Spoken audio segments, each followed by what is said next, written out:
Janie Delport, ook 'n oud Norie, is 'n juffrou met 'n hart vir kinders. Sy's 'n blomme mens, sy's passievol oor haar vak toerisme en min mense weet dat sy 'n goue stem het. Wanneer sy sing, raak mense stil. Janie het 'n passie vir die lewe. Janie, vertel ons 'n bietjie van die juffrou as mens buite die klaskamer. Soms die juffrou buite die klas of die mens buite die klas is eintlik maar baie soortgelyk aan wie ek is. Ek probeer maar om dieselfde mens te wees, maar ja, ek's mal oor diere. Jy kan dit sien in my klas, ek het visse in die klas ook.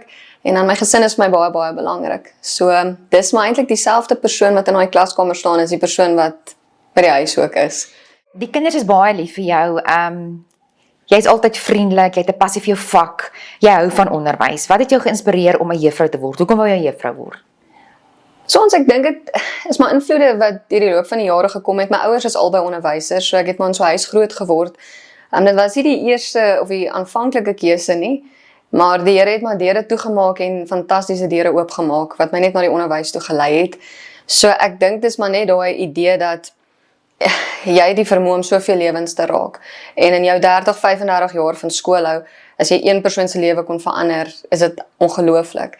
So ek het my onderwysers hier by Noordheuwel ook gehad wat dit vir my beteken het en ek dink op 'n mate wou mens maar soos hulle wees en ek hoop ek maak hulle trots. Maar ja, dis 'n kombinasie van ouers en dan ook maar net die invloede om my. As oud Norie, want jy was ook by Noordheuwel op skool. Ja. Wat is vir jou lekker om terug te wees by Nories na soveel jare? Die herinneringe. Ek dink hoërskool was vir my so lekker gewees en as ek dit sê partykeer dan dink mense nee maar hoe dan nou so. Maar ek het my man hier ontmoet, die ervarings wat ek hier opgebou het, die revies, die hokkie, alles. So daar's soveel goeie herinneringe tussen hierdie mure dat om op hierdie stoep te kan loop en dit te kan sien van 'n ander oogpunt af is vir my ongelooflik om te kan sien hoe die kinders hier dieselfde gaan as wat ons gegaan het en dit eintlik al weet te ervaar. Ek weet nie, dis net vir my baie lekker. Ek sal dit nie verruil vir enigiets nie. As die kinders jou moet beskryf, wat dink jy, hoe sal hulle jou beskryf? Geef my 3 woorde. Hoe gaan hulle jou beskryf? Juffrou Janie, die juffrou. Die enkie juffrou het my, soos die Engelsman sê, identifier geword. Maar ek dink geduldig. Ek dink geduldig sal beslis een wees. Dis iets waaraan ek moes werk. Ek is nie noodwendig so geduldig soos wat ek altyd voorkom nie, maar mens probeer maar. Geduldig. Bietjie van 'n grap, ja, so lag ek net vir my eie grappe. Dit gebeur ook nogal gereeld. En ek hoop dat daar ergens iets sal wees van 'n omgee hart, want ja, dis my baie belangrik dat hulle moet weet, ons is hier vir hulle nie net akademies nie, maar ook om in 'n groot mens wêreld in te tree en 'n sukses te maak. Neville het jy nou ontmoet, jy het nou reeds vir ons gesê, jy het Neville ontmoet toe jy by Nories was, jy albei is oud Nories. Ja. Neville hou ook hier skool. Hoe is dit vir jou om saam met Neville te werk by Nories? Nee, dis wonderlik. Ons is 2000 kinders, so ons sien mekaar nooit nie. Dis nie dat ons baie konstant kruis nie, maar die idee dat jou betere helfte en jou beste vriend nog steeds hier is en net 'n paar tree weg is, dit doen tog maar net, ek weet nie, dit maak 'n mens rustig. So dis nie dat ons baie die hele dag oor kruis. Jy weet, in die middag kom ons ook vir die eerste keer by mekaar en dan sal ons nou praat oor die dag. Maar ek dink om jou beste maatjie te hê, en ek weet jy kan nie sê maatjie nie want ons is volwassenes, maar om jou beste vriend ook hier so te hê is net 'n bonus. Die onderwys, baie mense het 'n persepsies van die onderwys. Wat dink jy, besef die mense daar buite nie van onderwys nie? Ek dink baie keer dink mense, jy kom 7:30 in die oggend, 2 uur klim jy in jou kar, jy gaan huis toe, maar jy gaan saam met my stem, dit is nie so nie. Nee, ek dink, as jy onderwyser is, weet jy wat dit behels in terme van jou syllabus wat voltooi moet word, al die administrasie, maar ek dink die mense besef die emosionele lading nie. Meneer Kriel het 'n paar jaar terug het hy gepraat oor as jy 'n ouer is, dan hou jy anders skool ook, want jy besef daai kind wat voor jou sit is soos jou kind. So die emosionele lading wat saam met dit gaan, as jy na hierdie kinders kyk en in die middag as jy by die huis kom, in die aand as jy by die huis kom, dan dink jy nog aan baie van hierdie kinders. Jy dink aan situasies waarin hulle is, hoe jy kan help.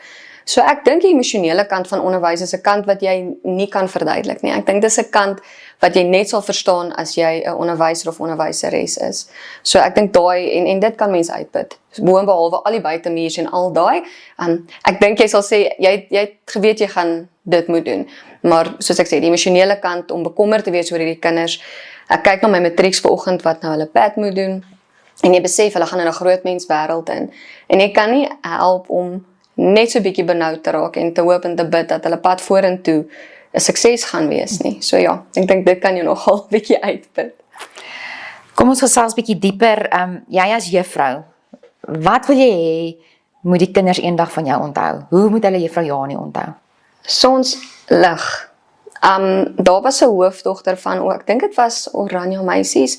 En kyk, op die oomblik toe sy dit gesê het van lig jou ken en ken jou lig, het almal dit gebruik. Dit was die slagspreuk van die jaar, maar daai was vir my baie treffend. En ek dink as hulle eendag in die buitewêreld kan wees en net 'n lig vir iemand anders wees. Ons weet nie wat almal deurgaan nie, so as hulle kon leer om partykeer net jou eie gevoelens kant toe te stoot en daar te wees vir ander, al is dit vir 'n split sekonde en al is dit dalk 'n oomblik wat jy nie eens geweet het hulle het jou nodig nie, dan weet ek het my werk gedoen. As ek net so bietjie lig in die wêreld kan uitstuur, dan is ek gelukkig.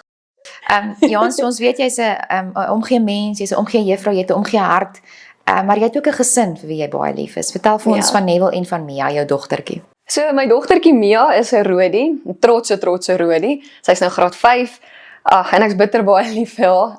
Sy is die lig van my lewe. Sy is net soos haar pa, met 'n tikseltjie sagtheid, dink ek, van my af.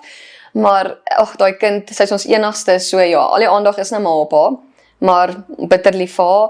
En nou Nev, wat kan ek sê, ek het hom hier ontmoet, ons loop nou al 'n paadjie saam vir 23 jaar, beste vriend, en mens kom, soos jy ouer word, kom jy agter hoe belangrik dit is om daai vriend in jou lewe ook te hê, om daai persoon te hê wat jou onverwaarlik lief het en verstaan, want ek kan 'n komplekse mens wees, nie omdat ek probeer nie, net omdat dit is wat dit is, en hy is maar altyd daar, my steunpilaar. So ja, daai gesinnetjie van my, beste tyd van my dag is as ek by die huis kom en ek kan die deur toemaak, en ons 3 hondjies, ons het 4, genade, ons het 4 honde, nie haas, en ek maak die deur toe, en is ons 3, en ons kan net wees, en ek dink, daai blessing en daai seën, sal ek vir ewig aan die Here dankbaar wees vir dit. So ek het vir Neville gevra om 'n boodskapie vir jou te skryf, en hy het gesê, hy het nogal baie mooi geskryf. My liewe Jans, dankie vir die wonderlike vrou en ma wat jy is. Jy is 'n wonderlike voorbeeld, nie net vir Mia nie, maar vir al die kinders wat jou so lief het. Die Janie manier van dinge doen, is wat jou maar net in 'n klas van jou eie sit. Alles wat jy doen, is altyd voluit, en daarom het jy so baie mense wat jou lief het en wat vir jou omgee. Moet asseblief nooit ooit verander nie. Liefde, Neville. Ag, sies. Ek gaan ek emosioneel raak. Ja, dis weird. Okay. Jy's lief vir my. Okay, gaan ek weer.